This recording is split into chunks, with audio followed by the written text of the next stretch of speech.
देश की सबसे पुरानी और मुख्य विपक्षी पार्टी कांग्रेस आज से 135 साल पुरानी है। इस पार्टी का इतिहास आजादी के पूरे संघर्ष से जुड़ा हुआ है।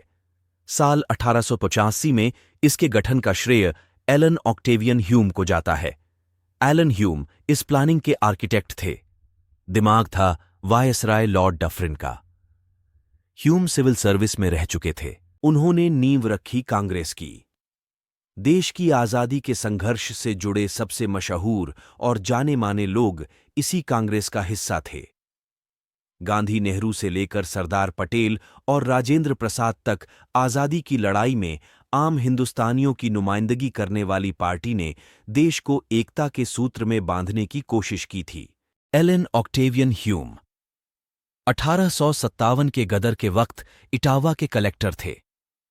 ह्यूम ने खुद ब्रिटिश सरकार के खिलाफ आवाज उठाई और 1882 में पद से अवकाश लेकर कांग्रेस यूनियन का गठन किया। उन्हीं की अगुवाई में बॉम्बे में पार्टी की पहली बैठक हुई थी। व्योमेश चंद्र बनर्जी इसके पहले अध्यक्ष बने।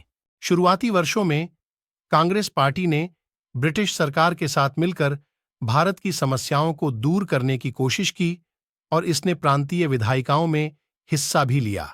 लेकिन 1905 में बंगाल के विभाजन के बाद पार्टी का रुख कड़ा हुआ और अंग्रेजी हुकूमत के खिलाफ आंदोलन शुरू हुए। 1905 तक कांग्रेस क्या करती है क्या नहीं, ये कोई मुद्दा नहीं था। जैसे आज के रोटरी क्लब होते हैं वैसा ही तब कांग्रेस का हाल था। दादा भाई नौरोजी और बदरुद्दीन तैयबजी जैसे नेता इसके साथ आ गए थे, मगर जनता के बीच इसका कोई असर नहीं था। तब कांग्रेस याचिकाएं देने में व्यस्त रहती थीं। आवेदन पार्टी टाइप समझ लीजिए। अंग्रेजों से कृपा मांगने का अंदाज था उसका। फिर हुआ बंगाल विभाजन। कर्जन था वायसराय तब। उसने बंगाल को 2 हिस्सों में बांटने का ऐलान किया। कांग्रेस ने पहली बार बगावती अंदाज दिखाया। आजादी के बाद 1952 में देश के पहले चुनाव में कांग्रेस सत्ता में आई। 1977 तक देश पर केवल कांग्रेस का शासन था। इस साल हुए चुनाव में जनता पार्टी ने कांग्रेस की कुर्सी छीन ली। हालांकि 3 साल के अंदर ही 1980 में कांग्रेस वापस गद्दी पर काबिज हो गई। 1989 में कांग्रेस को फिर हार का सामना करना पड़ा। लेकिन 1991, 2004, 2009 में कांग्रेस ने दूसरी पार्टियों के साथ मिलकर केंद्र की सत्ता हासिल की। आजादी के बाद कांग्रेस कई बार विभाजित हुई। करीब 50 नई पार्टियां इस संगठन से निकलकर बनी। इनमें से कई निष्क्रिय हो गए तो कईयों का आईएनसी और जनता पार्टी में विलय हो गया। कांग्रेस का सबसे बड़ा विभाजन 1967 में हुआ, जब इंदिरा गांधी ने अपनी अलग पार्टी बनाई जिसका नाम आईएनसी आर रखा। 1971 के चुनाव के बाद चुनाव आयोग ने इसका नाम आईएनसी कर दिया। आईएनसी का मतलब होता है इंडियन नेशनल कांग्रेस।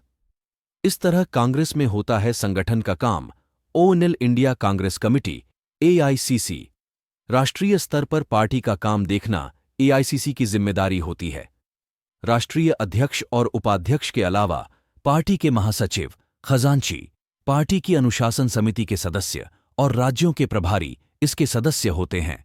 पंडित जवाहरलाल नेहरू ने 9 सितंबर 1938 में नेशनल हेराल्ड नाम से एक अखबार निकाला था। इसे नेहरू के मुखपत्र के तौर पर देखा गया। पैसों की कमी के चलते साल 2008 में इसका प्रकाशन बंद कर दिया गया।